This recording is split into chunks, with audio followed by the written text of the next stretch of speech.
Hello, Sebastian. Today I want to Hi. talk to you about the importance of friendship and how to ensure that we have a great circle of friends. I want to, I think this is an important topic because friendships or human interaction is the most important thing for happiness as well as for health. And I do think we have, in today's society, modern society, we have a problem. It has to do with the fact how we organize our living together in our social contexts. Uh, Over millions of years, until very recently in evolutionary history, we were living in small tribes. And we would know everybody in that tribe pretty much. And these would be, you could say, if we would get along with them, they could be our friends. So we didn't have a problem of social contact. Then, with agricultural society, several 10,000 years ago, we moved into a nuclear families. We had our own houses, and now we would be a little bit more separate. Our nuclear family would be the more important for us, even though in ancient times, like even 200 years ago, this would mean grandparents, parents, and 5 to 10 children. So it's a big crowd. Nowadays, this is more like since 50 years, this is more smaller. And I would say over the last 20 years and more, we are living a life of being a single for a really long time. And maybe people will actually never end up like yourself, maybe never end up marrying somebody, never have their own children, never have, let's say, their own tribe. And then it's important to have your tribe with friends, with other relationships.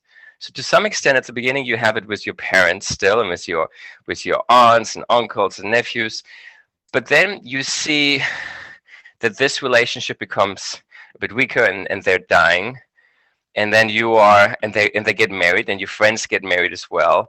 They kind of go off on their own relationships, and then the problem is a lot of people I see nowadays are alone. And the other problem apart from that is that now a lot of things are moving online, and people are trying to substitute, from my observations, offline relationships with online relationships. So of course, you can see this now with the pandemic. They're interacting, they're in chat rooms. This is some kind of interaction, but it's not the interaction that I feel humans really need to have touch interactions. And to have a visual, have the smell.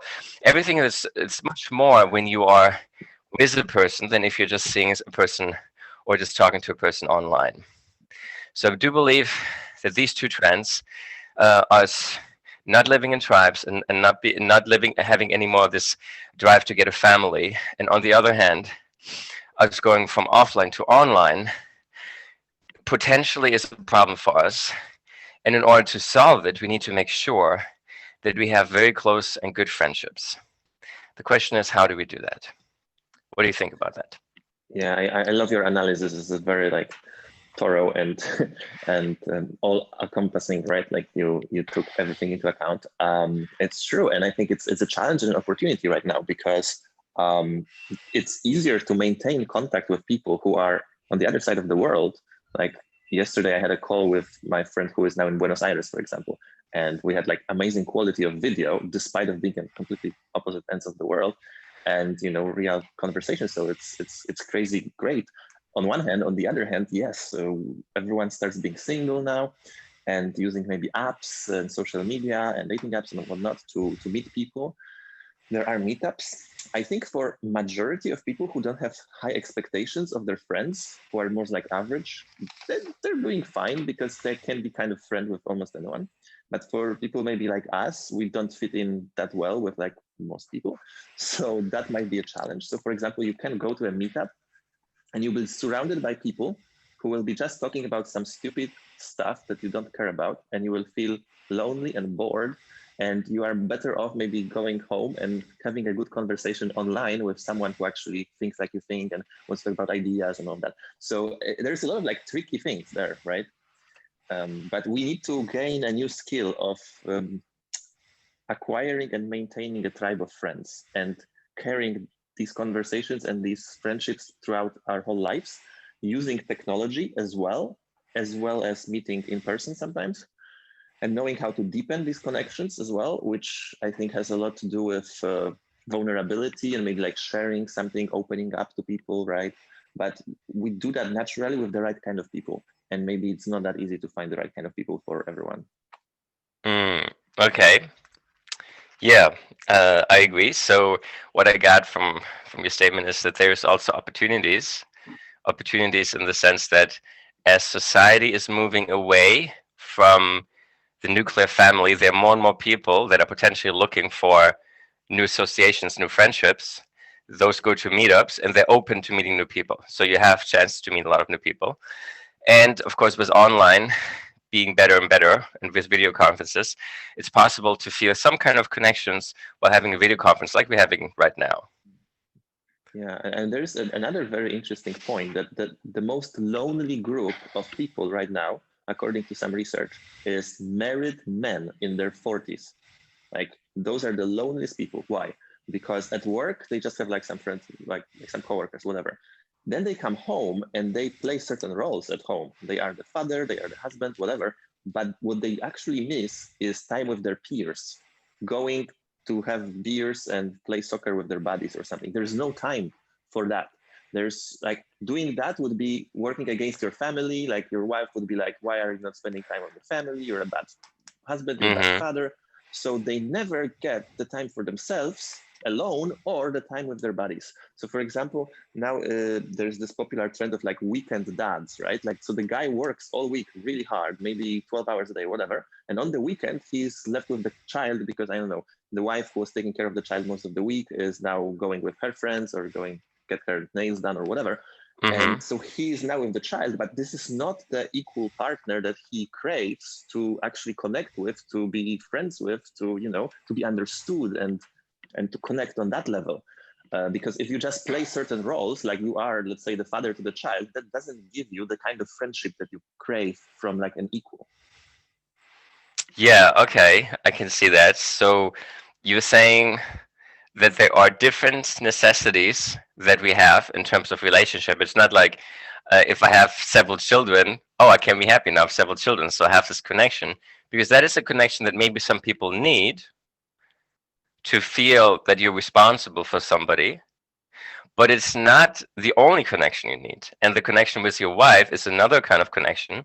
Maybe it's a sexual attraction, maybe there's also an emotional connection, but maybe you also need a connection to people that are similar to you not only in its like your wife, but similar in terms of same gender, same, you know, like your friends, your male friends. Because okay, if you have problems with your wife, who are you going to share that with? Your colleagues at work? Not really. No. Your wife? Not really. No. Your kids? Not really. No. And there's nothing else. So your parents, man, they might be dead already or whatever, right? Yeah. So it's tough. You need the buddies for that. You need the equals who are dealing with similar issues in their life. And you're saying it's particularly men that have the main problem. I can see from my own context that I see more women having good friendships to other women. Yes, I think so too. Because also they facilitate those friendships over the phone, for example. It's very normal for a woman to spend, 4 hours on the phone while she's cooking, cleaning, and taking care of kids. Yeah. Okay. At work at the time, let's say. Okay, and I think that's an important point. It's an important concept we need to keep in mind, that it's when social relationships are the most important thing, and that's according to health, and it's according to happiness. When you study old people, health and happiness, it's very much related to the social connections they have. But there are different kinds of social connections that we have to our wife, to our sexual partner, to our male friends, or let's say same gender friends, our buddies, maybe to other connections like our children's, but they're different. I think I kind of classify the three kinds of levels of connections, and you also touched upon that by saying how to deepen friendships, that sometimes you have to go to an emotional level. So I can see let's say the physical level. I mean, you do activities together, You go drinking, you go to play football, you do something together to connect. Then you have a mental connection. That's what we're having right now. We're talking about a certain topic of interest to us. And that, of course, depends on your personality type. Some people talk about other people. Some people talk about things, concepts. So we're more the concept people. So we have a mental connection. And then there's the emotional connection, where you talk about the vulnerabilities and the problems you might have, and the other person listens and maybe gives us support. And I think all of this is important. Many times in the past, I've had the best emotional connections with women, and the best physical connections, meaning physical not in the sense of sex, but physical in the sense of just good doing activities together, playing tennis, playing football, or going out somewhere and just having fun.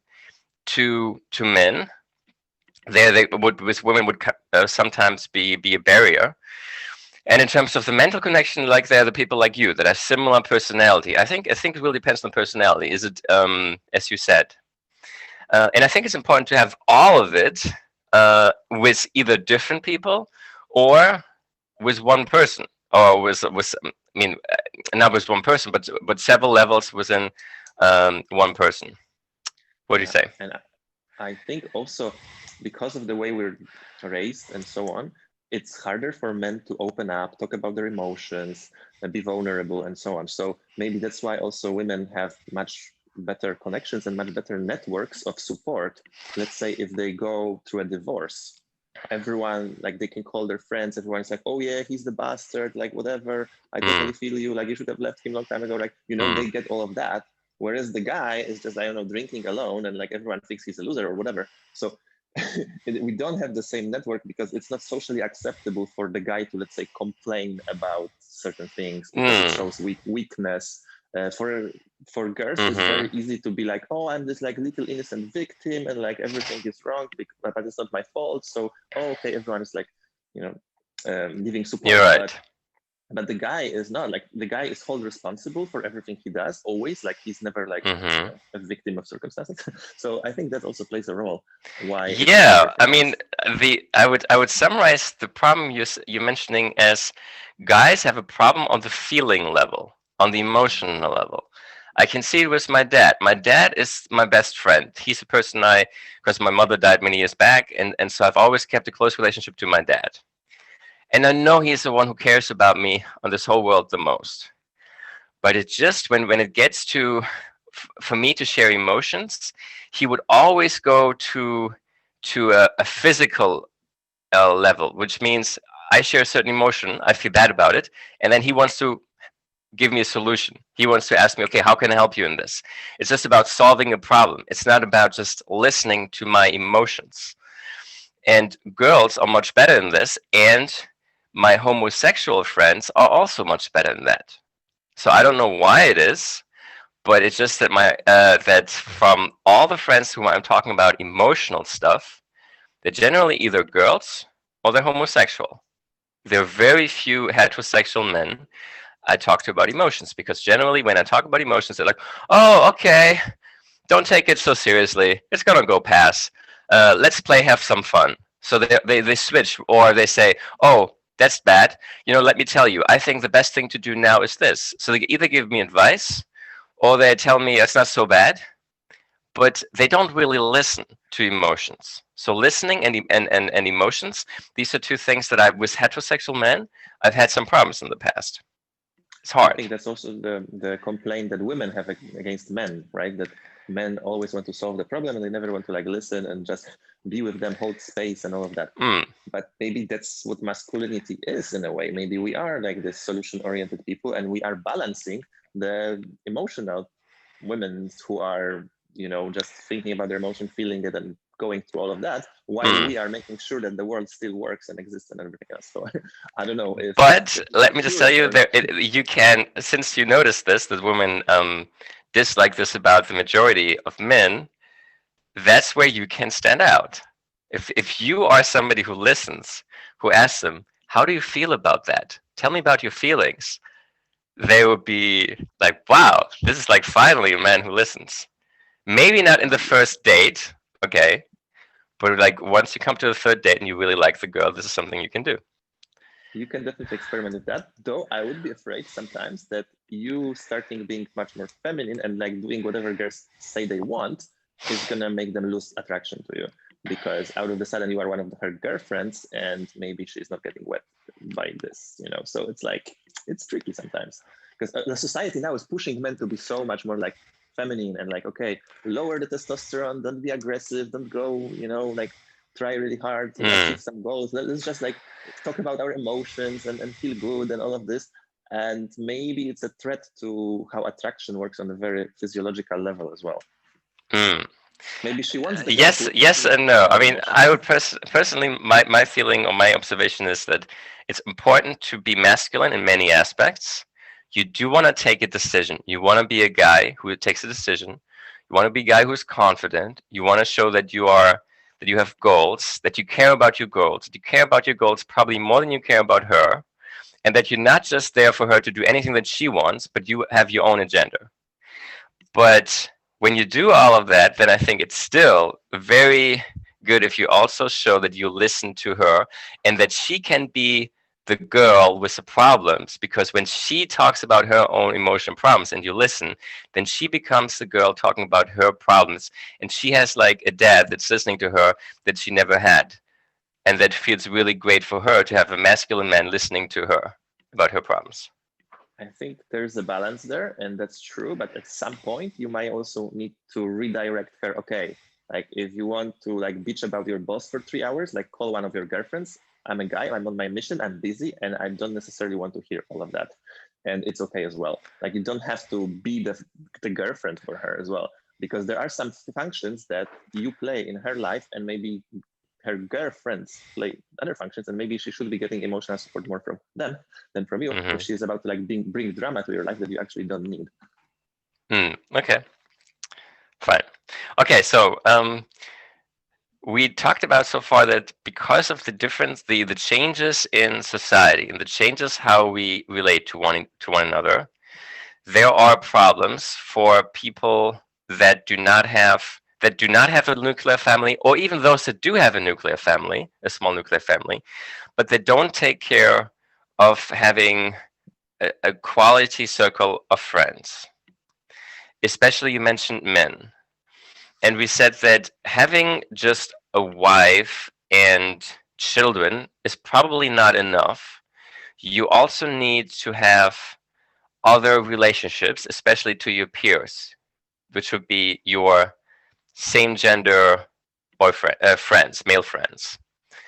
And you relating to them on different levels, and that you can probably deepen a friendship by not only relating to them on the level of buddy, of drinking buddy or sports buddy, but also if you have a mental connection to them, or even more, an emotional connection to them.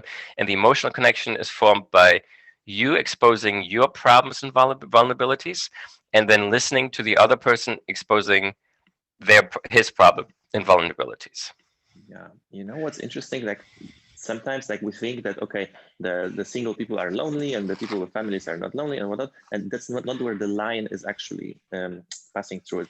It's like I have a very close friend who tells me that her boyfriend, for example, doesn't necessarily enjoy going to, I don't know, shows, musicals, traveling, going to restaurants, all these like experiences that she loves, and she's thinking about like leaving him because of that, because she really wants to do those experiences, especially like after the lockdown and everything. She craves that, but she knows should. that the guy will. She's like, oh, the guy will be always like, oh, I don't like this, and maybe he No will go with problem. it, but he will not be enjoying, right? So, but the thing is that I'm having similar problem being single, that I'm not finding that many girls with whom I would like to go and have sushi, go to theater, because with a lot of them, I don't have enough connection that it would actually make sense. I would rather go alone than with someone with whom I don't fully connect, I don't fully respect on intellectual level and so on. So regardless of your relationship status, you might find it hard to find a partner to do the activities that you want, like even going for sushi or spending high quality time together, because for that you need certain connection and you need certain like alignment in what activities you both like. Yes, okay. But then the question is, do you need to have, is it important for you if you have this one partner to have all of it in one person? Or is it possible for your friend to have a great sexual connection to her boyfriend and maybe also some convenience connection? Let's say they live together and she is honest, he is honest, they get along well. And maybe even have an emotional connection, but not do the things together because she has other friends, maybe even she has male friends that she likes to enjoy going out with. But then, so she's getting that satisfaction, not necessarily from the boyfriend, but from other people. It's possible. It's possible. I think it was working quite well, like before the lockdown, right? But for example, if she wants to go to Bahamas and spend 2 weeks chilling and having experiences and whatnot, yeah, like she's gonna either go with him or she's gonna like leave him and go with the girlfriends, which is already putting some sort of stress on the relationship. Like, why are you not going with me? Like, why are you leaving me for 2 weeks? What are you gonna do there? Like, it's not so seamless. I think it would be much easier if the guy was on board with doing all this stuff with her. So it's tricky. Okay, understood. I do think it's an important concept, the concept that we actually already talked about more than a year ago, which was the combination of different social needs within different people to kind of have the same thing as you do with nutrition analysis. You say, okay, this is how much iron I need, how much zinc I need, how much calcium I need, how much vitamin C I need, and so on. And you're not going to find one nutritional element that gives you all of this, but you can kind of pick. Okay, so this gives me the milk, okay, and cheese gives me some calcium. I need some protein from meat, okay. I need some vegetables to give me a lot of minerals and vitamins, and you kind of combine that. And I think a similar kind of selection can be done for social needs. So you have different people on the one hand, and you have different needs on the other hand. And it's not going to that all of your needs are going to be met by one person. You want to have different people. But so then you can see, okay, this person is good for mental connection. Like you, for me, is good for mental connection. Okay, but I also have emotional needs, and I have needs like to do some activities with somebody. So I can't do this with you. So I'm gonna be, you can say, cheating on you because I have other people that I do this with. Now I think when it comes to sex, in today's society, and you would say this is because of culture, I would say because of nature, this feels uncomfortable to kind of outsource sexual needs to somebody else. If you're in a relationship, that's supposed to be your only partner, and if you're outsourcing your sexual needs to somewhere else, that's going to create some problems. But if you go on a vacation with other people, and you're having fun, and you're doing activities with other people, and you have some mental connection with other people, I think that's something that's very valuable and is needed in a relationship, be it a friendship or be it a relationship. Well, there's this quote that it takes a village to raise a child. So we do need all of those, like people experiences, people different ages. For example, what's happening right now is that people, let's say around my age, and maybe you experience this as well, we usually don't have contact with people below the age of 7 and over the age of 77, for example. Like we spend most of our time with people who are around our age. Maybe we talk to our parents or whatever, but we don't consistently like see, let's say, kids or older people. We don't live in the multi-generational household or a tribe. So that's another interesting thing. So we are maybe missing some perspectives of this, like maybe, creativity of the child, or like the perspective of an old person who has this wisdom or whatever. So that's another even dimension of that. Maybe we also need some of that, but we're not getting it at all because we're self-selecting to spend time with people who are very similar to us in terms of age as well. Okay, yeah, that's an idea.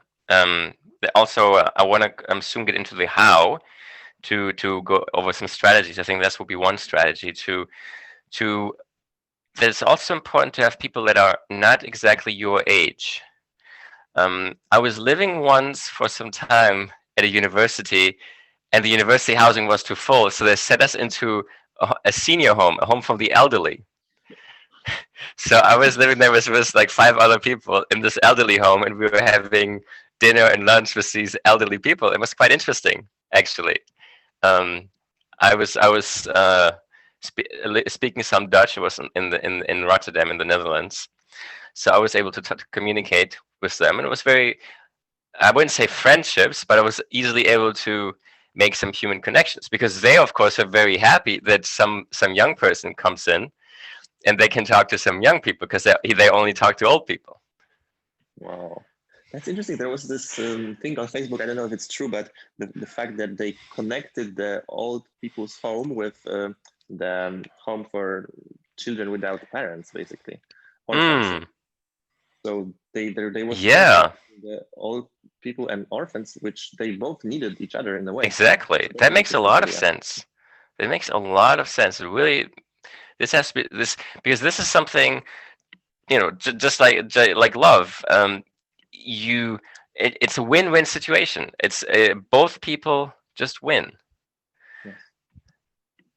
By give. I think that we will find ways to combine those like lonely groups of people, and you have like maybe also now in the dating market that lonely groups of, I don't know, below average looking guys who are young and don't have money or whatever, and then maybe like women over 35 who no one wants to marry and they desperately want to get married or whatever. Like maybe there will be some way to kind of connect them in the app or whatever, so that they don't just like sit at home and masturbate, but they actually connect in some level. Well, I mean, this is already happening. Like you have websites recently, I think we talked about this actually, for disabled women, dating websites, where guys can meet disabled women.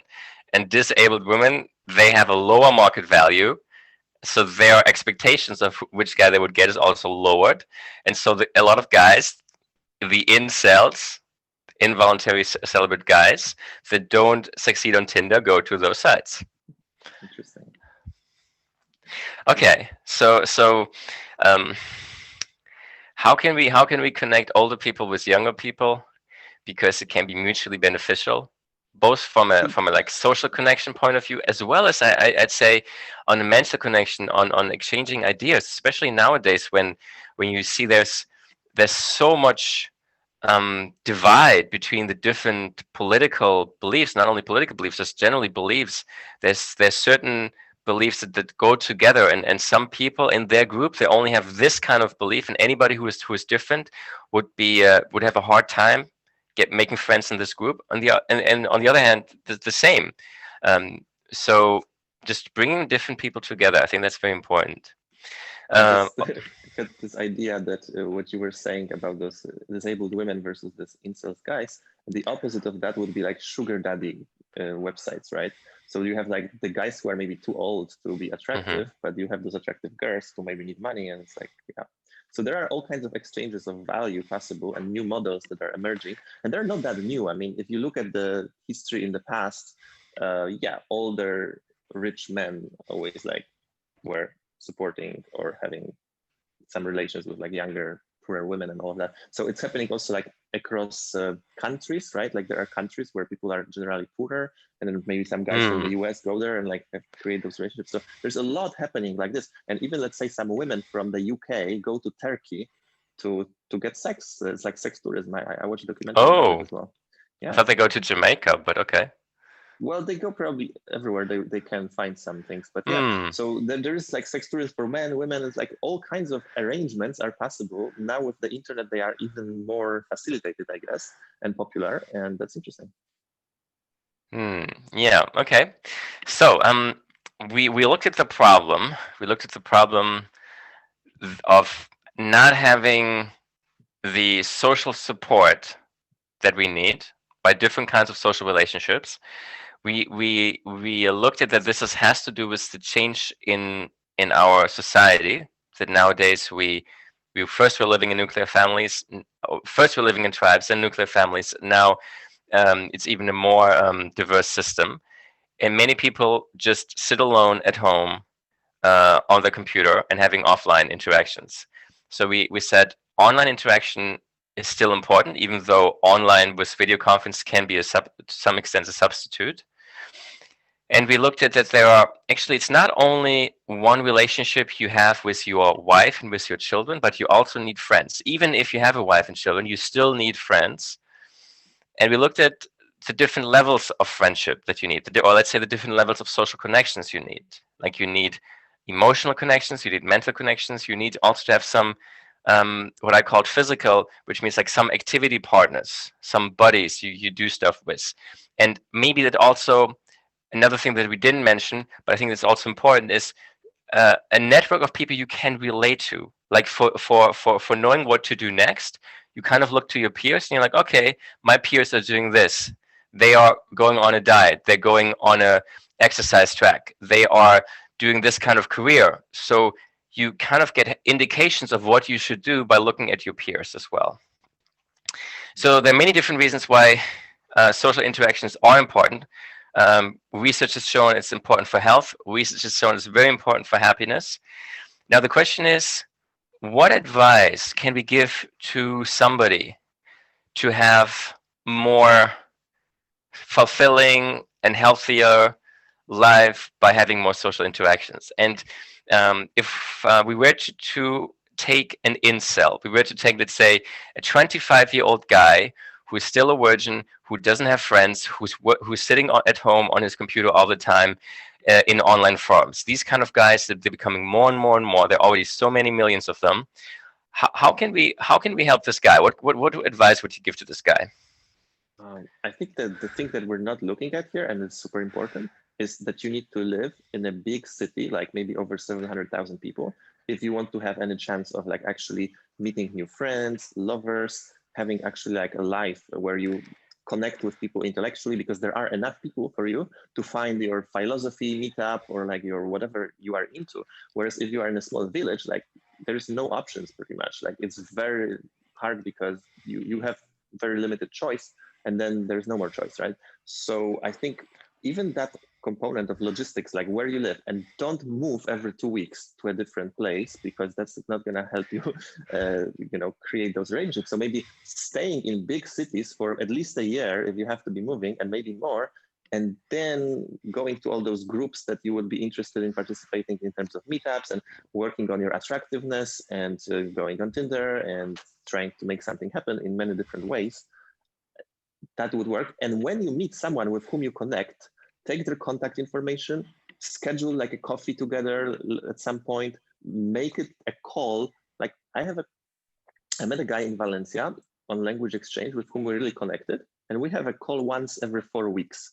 It's not like a lot, but we have it, and it's very valuable, even though we live in different places right now. So having that initiative to get more closer to those people, right? Just like asking, hey, let's grab a coffee, or let's do a call once every whatever weeks. And that's good, I think. Yeah. Okay. I agree with the calls. I have to say, I also have you on a bi-weekly call. I have Alex on, I think, well, you know from my saying, you know Alex, so every 2 weeks as well, and two other guys on a monthly basis every month. I think that's important. And about the city, you were saying, I think city is a double-edged sword. On the one hand, yes, you are able to find potentially people that are similar to you. On the other hand, it's much more anonymous in a city. It's harder to relate to people in a city. For example, while traveling, I've been to small cities, and I've felt that people are more open. They will look at you like, okay, so they notice you more, and they are more interested in you, and it's easier to get to a conversation with people and to kind of have some social connection in a village or in a small city than in a large city. Now, in a large city, you're right. You probably find people that are more similar to you, especially if you are, let's say, a modern person, digital nomad. It's probably more likely you meet these people in larger cities than in smaller cities. I mean, I agree that it's the people in smaller places are more open maybe to talking to you and such, but the quality of these people usually is not top notch. And I noticed that even like, okay, Valencia is the third biggest city in Spain, and I already see that the top players, like the best of the best, are not in Valencia. They're probably in Madrid, maybe in Barcelona. So for example, I met only like 2 people with whom I totally connected with and they're like the part of my tribe, potentially forever. The top players, you mean? Top people who are doing basically like amazing things with their lives, Okay. who are like super ambitious, who are just like super smart, read books or whatnot. And then when I was in Lisbon, for example, I met at least 5, if not more, of those like top-notch people, and I still keep in touch with them because they're amazing. So I think Lisbon as a hub for digital nomads, as a capital, gathers those best people, and Valencia doesn't. It's really hard to find those people here. Okay, interesting. All right, so that aspect that you mentioned, that it really if you're really looking for, in your case, you're looking for a specific person that you describe as top notch, which would mean somebody who is ambitious, somebody who's probably into self-development, somebody who has probably traveled outside of Valencia, and maybe he's a digital nomad. So these people that are similar to you, these people are harder to find in Valencia than Barcelona or Madrid, and probably harder to find than, let's say, in New York or San Francisco. And if you were to go to Bismarck in North Dakota, you might not be able to find them. That's the problem. So maybe the people there are open and nice, but the conversation is like, you know, about the weather and not about philosophy or not about abstract ideas. And at this point, you're like, you feel very lonely, even if you're surrounded by 20 people who are all very nice. Okay. All right. I do understand. Yes. And I guess at first, if you don't have any friends, you're just happy with any kind of connection. But then when you do have a lot of connections, you actually feel like you're not able to handle 100 friends. Can have 100 friends, so you have to then be selective and see which are the people that really I can relate to the most. And you're saying talking to somebody who has a totally different view and who has not really experimented with a lot of things that you have experimented with. He just has a certain, let's say, mindset by his culture. He's going to marry with 20. He's going to do some manual work. He can be very nice, but you cannot relate, or it's hard for you to relate to him on a deep level.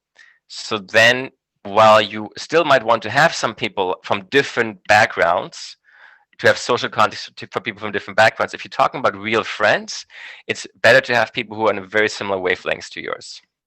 And I think one of the things that I'm looking for in those friends is, do they read books? Do they constantly learn new things? Do they grow?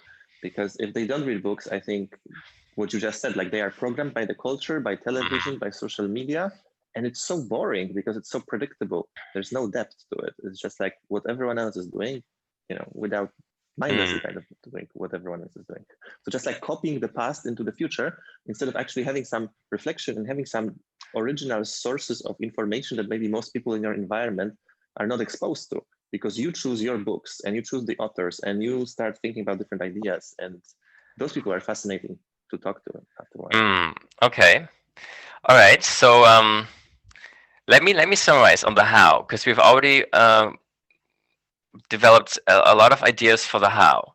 So one of the important things you mentioned is, if you want to have a deep connection to people that on a similar wavelength, and you not only want to do this offline, but you also want to you not only want to do this online, you also want to do this offline, in person, then it's important that you are in a place where you meet a lot of these people, where these people are around. And they are harder to find in a small village. And in fact, from your experience, even the third biggest city in Spain, Valencia, it's harder to find these people you call top-notch than it would be in Barcelona, Madrid, or in Lisbon. That's the point number one. Point number two, we mentioned that it's possible to have we need to have different kinds of connections. So it's not just we're going to get married and have children and we're going to say, well, all my children and all my wife together, that's enough for me to have social connections. Because yes, they hopefully give you some part of the social connections you need, but you need to have other kind of social connections. So you need to really see what are your needs in terms of different kinds of social connections. Let's say sexual is one, being kind of a dad to somebody might be another one, having an activity partner might be another one, having a mental connection might be another one, having an emotional connection might be another one.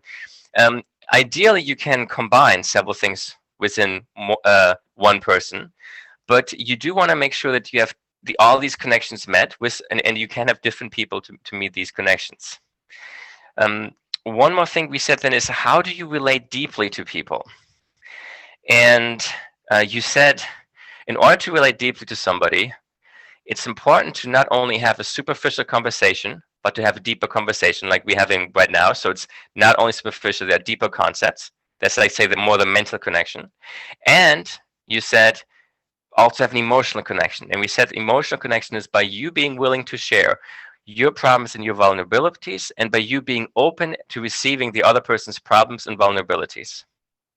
Yes, Okay? and you know what I just realized? That maybe it's also about personality type. Like if you are the INT, you will need INF to actually connect emotionally. Like the F needs to be there. If you have two logical people, thinking people, they're not going to go to emotional level too easily with each other or with anyone. Whereas when you have, let's say, this girl who is F, then she will naturally be in emotional realm. So she will bring you there as well sometimes. And sometimes you will bring her to the realm of logic. And this can work as an emotional connection, right? Mm-hmm. So we are so comfortable with just being logical between each other here that it's really weird to go to like emotional level out of the sudden. But if someone comes with the F and that's where they live in emotions, then we can kind of sometimes go there with them, right? Okay. So maybe that's interesting. Yeah, I had another point which is a bit similar, which is sometimes it's better to have diverse friends, which are, so on the one hand you want to have some people that are on a similar wavelengths, but sometimes you want to have also diversity and difference from yourself. One thing we mentioned is age, that it can be positive to have somebody who is younger, or I would say particularly somebody who is older, to connect to, besides our parents. And you also mentioned the personality type. And I would also add, in my experience, I have been every time I was living in different places, I always tried to connect to a broad group of people. And this could be a waiter, this could be a truck driver. And I wouldn't say I have deep friendships with the truck driver and with the waiter, but because some of the emotional connection you were talking about that is missing. But yes, I would say there is some kind of friendship that I was able to develop, and I think it's important to not only develop to your own group, but to try to develop to people with different mindsets. So different mindsets, different age, and different personality type. Yeah, I think that's good. Yeah. Might be hard sometimes with different personality type, because you might just not be connecting. Like everything that you say will be boring to them. Everything they say will be boring to you, because you will be constantly talking about ideas and you'll be constantly talking about people and things. And it's just going to be like everyone is talking to themselves, not to each other. But yeah. I mean, that is one thing I did notice noticed recently. I was spending a lot of time with a person that I met in Tenerife. So we were talking a lot, and I just felt it was a bit boring for me. And somehow it's just that I didn't mention the kind of conversations that we were having, because when I was mentioning these kind of conversations, there was no interest on the other part to continue this kind of conversation. And then we would be talking about other things, which just was not interesting for me. And I would kind of be quiet, and I like, okay, and then just not say anything. And then I thought maybe I'm just too quiet. Maybe I'm not talkative. But then I thought, no, I actually am talkative. It's just that I need to have the right conversation that's interesting to me. This stuff is not interesting to me. And then I thought, no, wait, I need to make a decision. If I cannot be with people where I find the conversation and the social interaction totally boring. It just doesn't work. I'm gonna shut down. I'm gonna be a quiet person. For me there needs to be some kind of mental stimulation, and so I need to seek out these people where I can have an interesting conversation. That's the thing. So I think the groups of friends are usually either all S or all N. Because if you are the only N person in the S group, you're going to be the quietest, completely bored, out of your mind. Like, what am I even doing here? And vice versa, probably as well. So I remember once I went for like volleyball at the beach, in Mhm. Lisbon. Like there was this thing for nomads, and everything was great. We were playing, and then we went for lunch together. Mhm. And I found myself surrounded by S people, and I was just like, "What am I even doing here? This is horrible." Like it's painful because everyone is talking, but none of this is bringing you any satisfaction. Like I can't get no satisfaction. This is the kind of thing, and you want to not say anything because you know that whatever you say about ideas, Mm. they will be just like, "What? Well, let's talk about something else." So yeah, because you also judge the recipe, how receptive people are to you talking about what you want. And if they are always talking about something you don't want to hear about, you know that when you say something, they will not want to listen. Mm. So you back off. You're just like, I can talk, but Exactly. if you can understand what I want to say, and if you want to follow up with that rather than change the subject. Exactly. Yes, you're right. It's interesting because just I noticed that I was quiet for a long time, but then I thought about this and I thought this is not who I am. It's not that I'm a quiet person. It's just that I don't like talking in this person's presence because I do know that everything I'm going to say is not going to be of any interest. And on the other hand, anything that that person's going to say is not going to be of any interest to me. Yeah, that's what happens with dating to me because my profile sometimes attracts ISFJ, which would be perfect if it was INFJ. This is like perfect match made in heaven. But if it's Mhm. ISFJ, those are those like nurses and like shop assistants and all of those like very kind of traditional working with their hands. Mm. Uh, they just want to talk about basic things. They don't have like any like deeper thoughts usually. And it's just like, oh, how many brothers or sisters do you have? And I'm just really like so bored. And there's never gonna be any like deeper thought there. Mm. So it's so painful after a while. Yeah, Okay, so personality wise, you're saying S and N component is very yes, important for the good the most conversation. important. Yeah, Now you're saying you are able to relate to T, you are able to relate to F, you are able to relate to I, you are able to relate to X. And I guess it's also more comfortable for you to have a P rather than a J, but maybe to balance it out, also J would be okay. So pretty yeah. much for you, most important thing is have an N, not an S, both in But friendship as also well as in a relationship. the other important one is the N. No, sorry, the F. introverted. I want the Okay. introverts Oh, okay. because extroverts are, they never listen. They talk 99% of the time. They interrupt whenever I speak. And yeah, like I'm not having any part of the conversation. I'm just listening to monologues there. Hmm. So it's annoying and I feel lonely and I feel like I will never be understood because I will never have a chance to say anything. So that's Hmm. also annoying and it's too overwhelming as well, especially if you have extroverted judger, like this person overwhelms you in two ways. This is too much. But if you have introverted judger, INFJ, like you can still manage the fact that they are so decisive and they want to organize everything. It's harder, but like Hmm. you can deal with it, right? But yeah, so and then the rest doesn't matter. Hmm. Okay. Interesting. Interesting. Okay. Um, so we talked about being in the right place in the right city. We talked about how to relate to somebody deeply. We talked about how to that there are different social needs you have, and different people might meet these social needs, different social needs. We talked about having different kinds of friends, but also relating to people that are similar to you in a similar wavelengths. Maybe one more thing, one more point that I would want to make is the importance of not only a one-to-one relationship.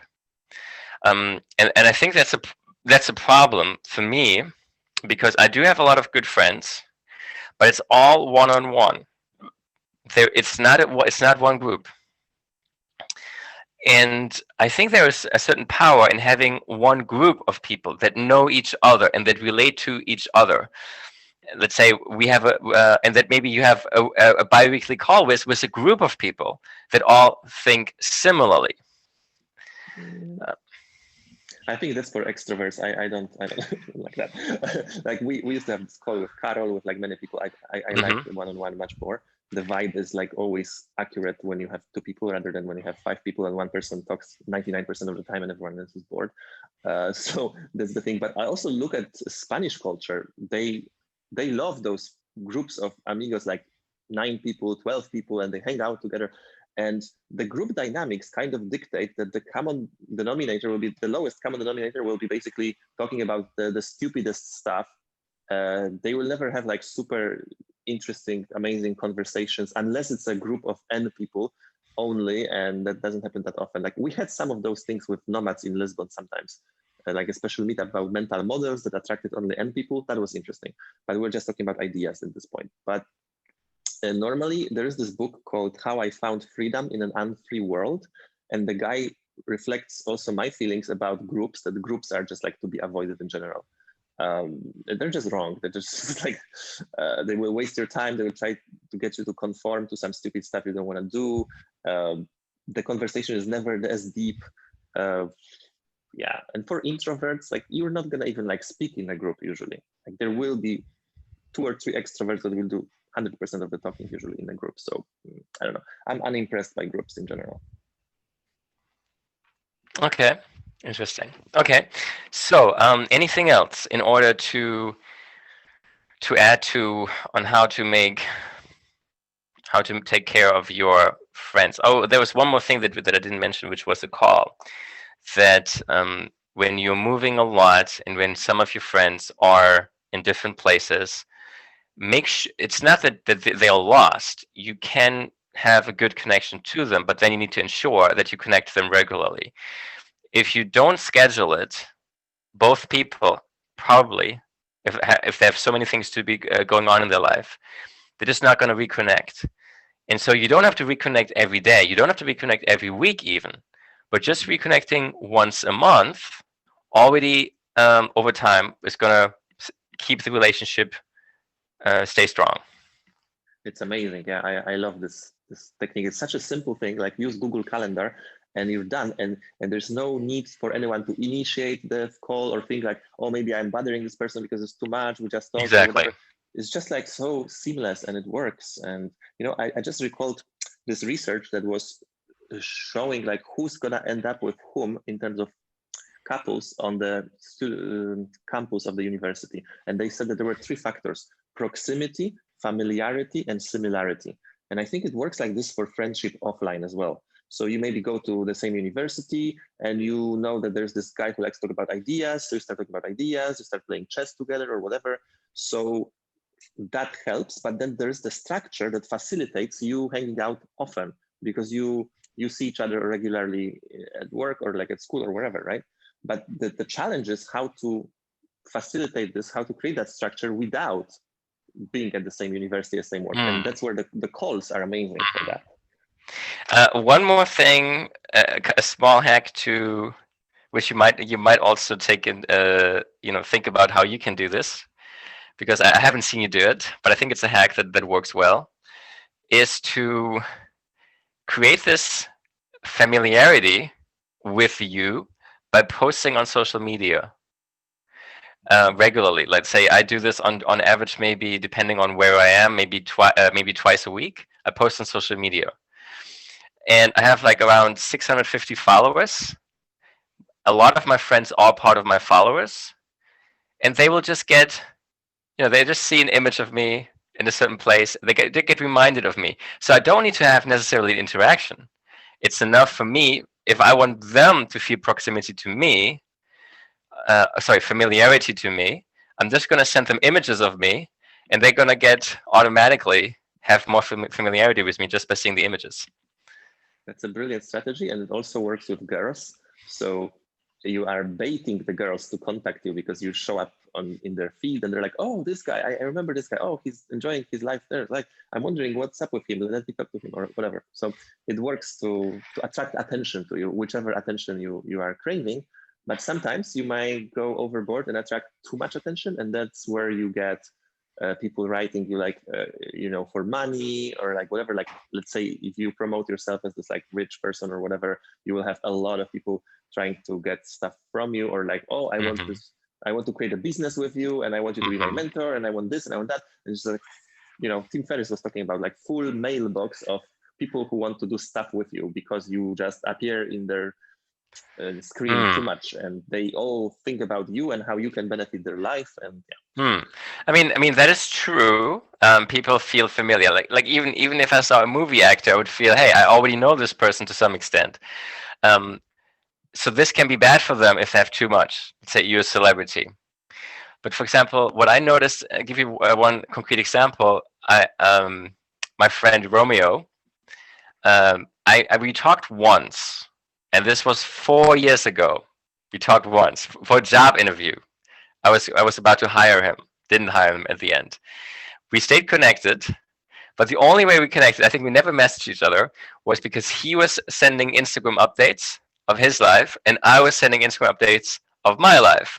And when we met in Paris, it was like we already knew each other because I'd been involved in his life just by getting his updates, and he'd been involved in mine. That is good. That is good. It's like, because if you were trying to engage the person in the conversation all the time, sending them the pictures directly, that would be maybe too much. But if you just posted and they happen to see that, it's very convenient. Like, I'm not saying it to you, but by the way, you see it, so you can react to it, and it's good. Yeah, I'm thinking about starting an Instagram account maybe next year. So yeah. I think there's a lot of value in it, especially especially for you. I know that you have been into girls, and I mean, this is a really good way to get people to feel proximity and to get kind of closer to you and to trust you more, because they can see a lot of things about you. Yeah, true. Yeah. That's the next step for this. And it is a requirement these days, especially if you want to date younger girls. Like, if you don't have Instagram, it's like, are you a grandfather or something? What do you mean you don't have an Instagram, right? Everyone has Instagram. And it's interesting, like, how also girls always point the camera at themselves, and they take like 100 selfies per day and post them with filters. And guys usually take pictures of stuff. They take, you know, the camera is outside, not in them. So that's the difference. Okay, so I think we summarized. Anything else? No, good, so good stuff. Okay, Lots of good stuff. Good. All right. Thank you for the call. Yeah, thanks a lot.